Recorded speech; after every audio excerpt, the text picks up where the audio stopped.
to Visakhapatnam Consul General Changyan Kim and Director General Kotra Sawyum. First time, I think, for both of you to Visakhapatnam, or you've been here before? First time.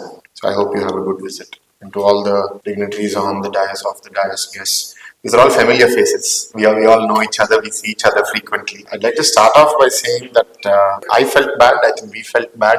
Some of the experiences that Kia had in Andhra Pradesh over the last 5 years. So, on behalf of the government, I feel we should apologize for that, whatever unpleasant thing has happened. But eventually, you were so strong and so successful that everybody wanted to own you. Nobody wanted to push you away, right?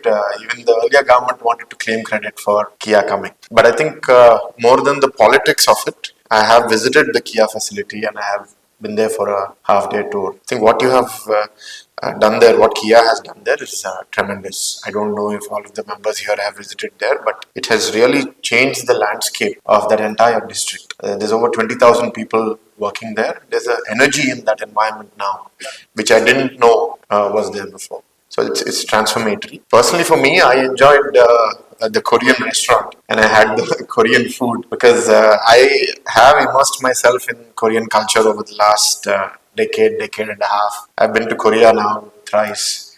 Both times were over 5-6 days. Traveled around the country, and my doctors advised me to have a lot of probiotics, and kimchi is a very good probiotic food, so I should include that. So we'll be happy if through you some good restaurants come into Visakhapatnam of Korean food, and we'd love to enjoy that. The Korean connection in Visakhapatnam, as you know, is the LG Polymers company. I think the accident was very unfortunate and the lives lost. But the step taken by the company to come forward and support the victims and the people who have faced health issues through the grant of money in 2 phases. I think first phase of 60 crores has already been distributed, and the second phase of 60 crores is committed to a local foundation for the upliftment, not just for health, but for skill development, for education, for healthcare, for employment. What can happen for the future, and I think this is an opportunity and you should take this message. We've told that to the LG group also. Today, it's about 200 acres located very strategically in the city, and to be manufacturing in a polluting industry or in a chemical industry is not ideal for that location. But what can happen is you reimagine that 200 acres into something else. It could be a little bit of clean manufacturing, fabrication, assembly. It could also be investment into a township, restaurants, tourism, culture, because it's part of the city. As an example, there is another entity called, it used to be called Zinc. So it was a zinc smelter was over here. It was purchased by a large Indian conglomerate called Vedanta. I think you may have heard of them. Vedanta is a large mining and manufacturing company. So Vedanta now has 350 acres in the zinc plant, which they now want to make into a smart township. And they want to do electronics manufacturing and fabrication over there in a small part. And the rest of the part is going to be like a small town. And something similar can be considered for the LG Polymers land also.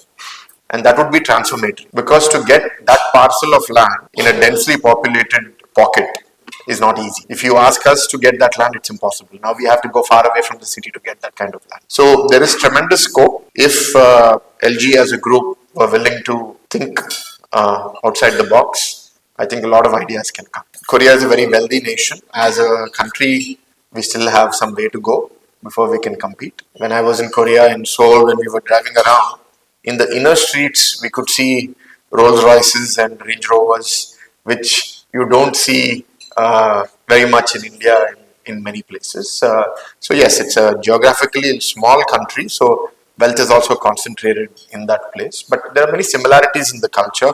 You're very hardworking, deferential to your elders, and there is a culture of testing where everyone goes through the examination, national examinations. We have something very similar here. There are positives and negatives to that. Positives are people are very hardworking. Sometimes the negatives can be in that culture, how easily does innovation come? Because deference sometimes comes in conflict with innovation. But regardless, Korea has prospered because of the adversity that it has faced. In spite of being a country with not as many natural resources, sure, here tenacity and leadership has brought you where you have come. In the state of Andhra Pradesh, you have already experienced our leadership under our Chief Minister during 14 to 19. And whatever promises were made, it is our responsibility to fulfill them. Just bear with us, give us some time to rebuild the state. We are doing so. So we would like you to double down, not just in the state of Andhra Pradesh, but in the city of Visakhapatnam. And you will find a very progressive policy environment, and communication will be transparent. And I think that will help things to move quickly.